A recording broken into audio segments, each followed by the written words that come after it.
Now we're going to go ahead and move into talking about the different formed elements in the blood in detail. So we're going to start with erythrocytes.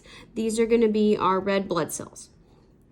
And there's a lot to talk about on these, so I'm going to break it apart into several different videos, so don't worry.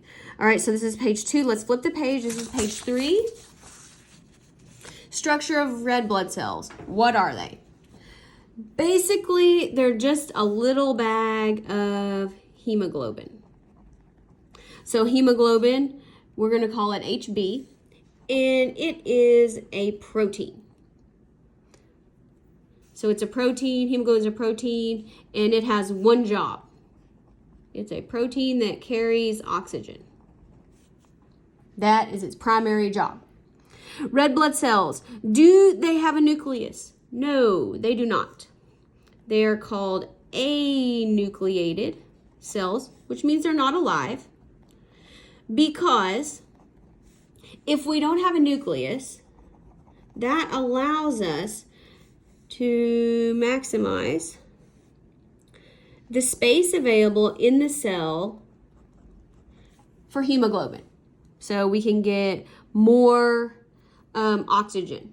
Now, because it doesn't have a nucleus, that means it is not able to reproduce. So no reproduction. It is not able to divide. So it cannot undergo mitosis because it doesn't have a nucleus, so there's no DNA in it. That also means it's unable to repair and replace proteins in the cell, like hemoglobin. Does a red blood cell have mitochondria? No, a mature red blood cell does not have mitochondria. So how does it get its energy? Its job is to make ATP exclusively through anaerobic, that means without oxygen, respiration, cell respiration. So why would it want to do that? It wants to use anaerobic respiration because that means our red blood cells, they don't use any of the oxygen that they carry. So all the oxygen that they carry goes into the blood or the tissues. All right, red blood cell shape. These things are shaped really, really weird. Okay, so it is called, write this down, a biconcave disc.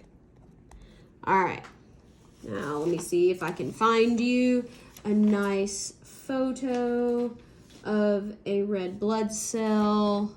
Here we go. This is on page 710. So this is a biconcave disc. So concave means it dips in the middle, but it's going to dip from both directions. So that's if you're looking at it straight on. If you're looking at it from above, it looks like a donut or a Cheerio. Okay, so let's talk about that and why they're like that. So our biconcave disc is, there's a dip, and then let's just kind of round that out. So this is good because it provides a large surface area to volume ratio. All right, that's a lot of science speak. Let's break it down. That means that most of the hemoglobin is very near the surface, so it's able to pick up and release, depending on where we are, if we're in the lungs or the tissues, oxygen quickly. So if you look here, you can say, oh, it's not very thick even through here.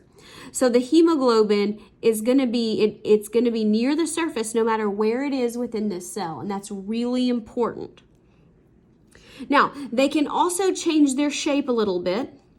This is due to something called spectrin, which is flexible proteins.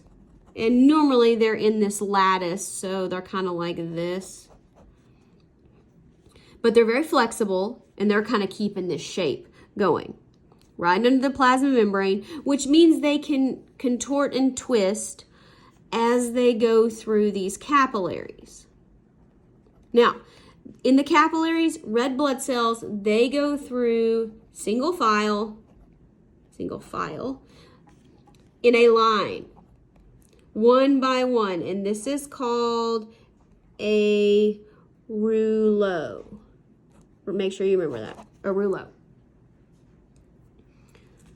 All right, numbers. What do we have more of? Well, hopefully you already know this. We have more red blood cells.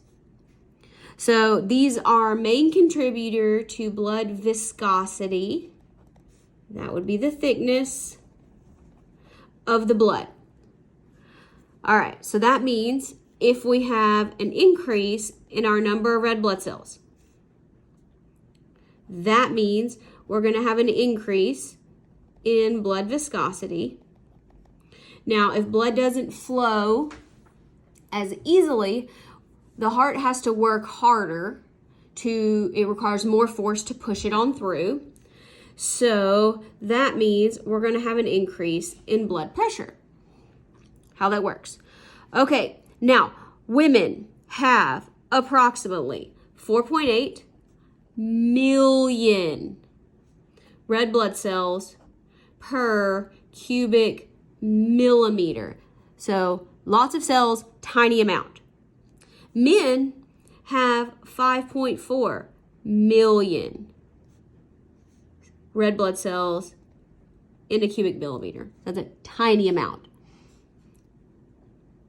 Okay, that would be 1,000 times 1,000, a million, 1/1,000,000th of a milliliter. So very tiny. Now, the average person, we say 5 million per cubic millimeter. So many, many, many red blood cells in your body.